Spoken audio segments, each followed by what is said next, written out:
안녕하세요. 2020 학년도 10월 고3 학력평가 해설을 맡은 서인혜입니다. 우선 오늘 하루 여러분들 시험 보느라고 정말 고생 많았고요.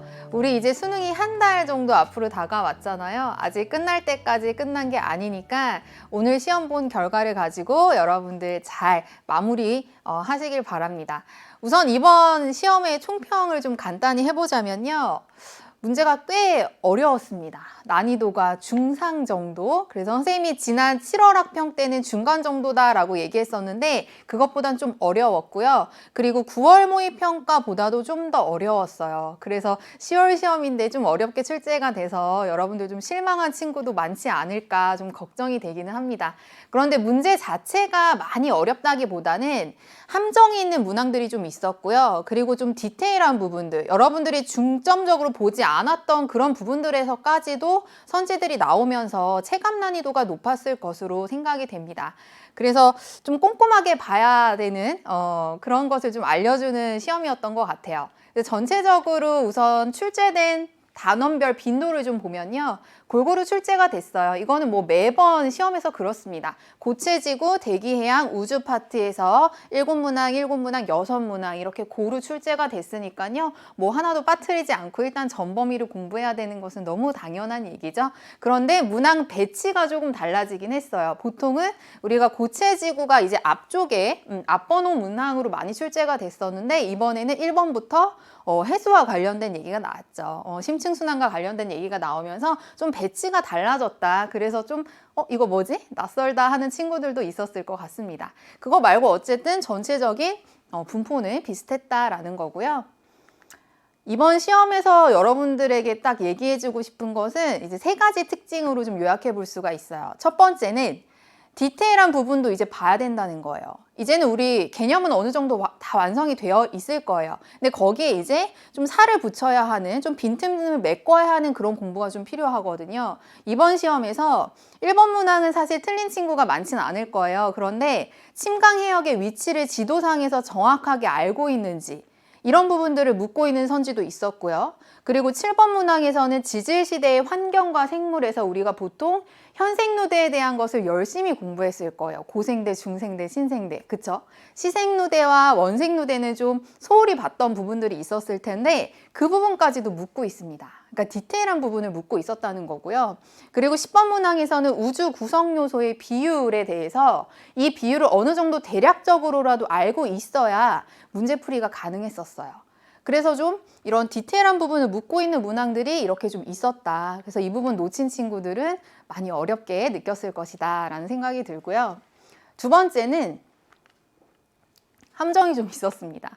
11번 문항 지질 단면도 해석하는 문제요.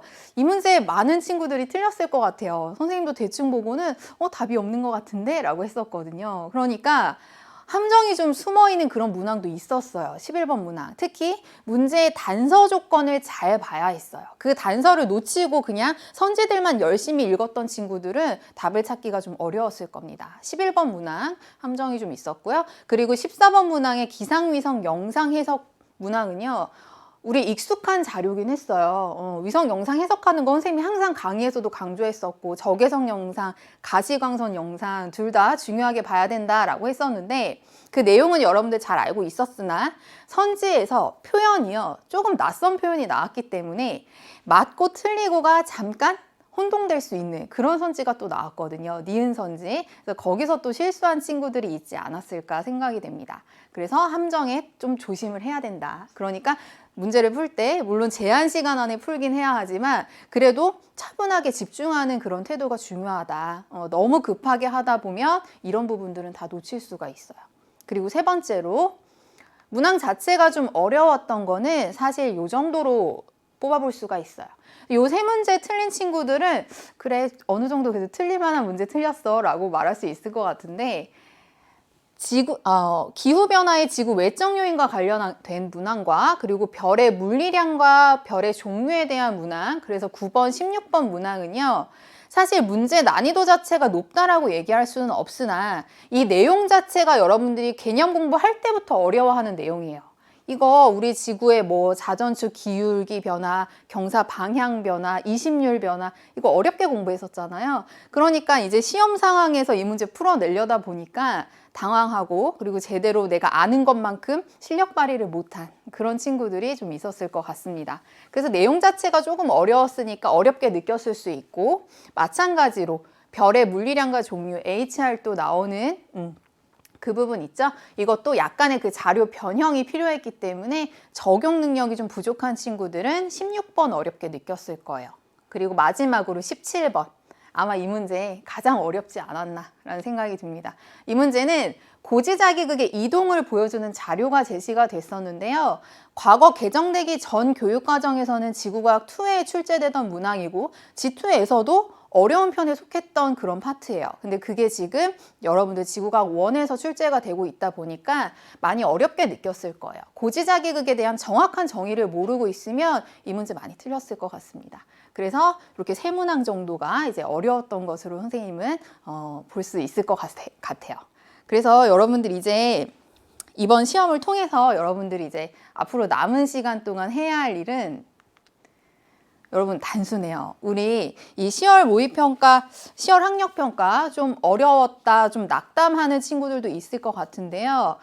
아직 끝난 거 아니에요. 우리 마지막 순간까지 내가 공부했던 거 계속 반복해서 공부하는 습관 가지셔야 됩니다. 특히 새로운 거 막 보려고 하는 친구들이 있어요. 불안한 마음에 나 이 교재 안 봤는데 이거 안 봤는데 그런 생각하지 말고요. 내가 봤던 것들 이미 여러분 머릿속에는 지금껏 공부해온 게 머릿속에 다 있어요. 있는데 실제 시험 상황에서 그걸 바로바로 꺼내볼 수 있도록 하기 위해서는 이런 반복 훈련이 돼야 합니다. 계속 봤던 거 봐야 돼요. 기본 개념, 기출 너무너무 중요하죠. 연계교재. 그리고 내가 지금껏 봤던 시험에서 틀렸던 문항, 헷갈렸던 선지들 이런 것들 정리한 노트 그런 것들을 계속 끝까지 보기를 바래요. 그러면 수능에서 분명 좋은 결과 있을 거예요. 이건 모의고사잖아요. 그쵸? 그리고 마지막으로 강조하고 싶은 것은 교과서를 좀 소홀히 하는 친구들이 많아요. 학교에서 보는 그 교과서 있잖아요. 근데 그게 사실 가장 좋은 교재이기도 하거든요. 그래서 교과서는 좀 논리적인 흐름으로 줄글로 이렇게 쭉 적혀 있다 보니까 복습할 때 한번 쭉 훑어보면서 정리할 때 도움이 될 수가 있습니다. 그러니까 교과서도 한번 꼭 읽어보는 것을 추천합니다. 그러면요, 총평은 이 정도로 마무리하고요. 우리 이제 잠시 뒤에 1번 문항부터 본격적인 해설 시작해 보도록 하겠습니다. 잠시 뒤에 만날게요.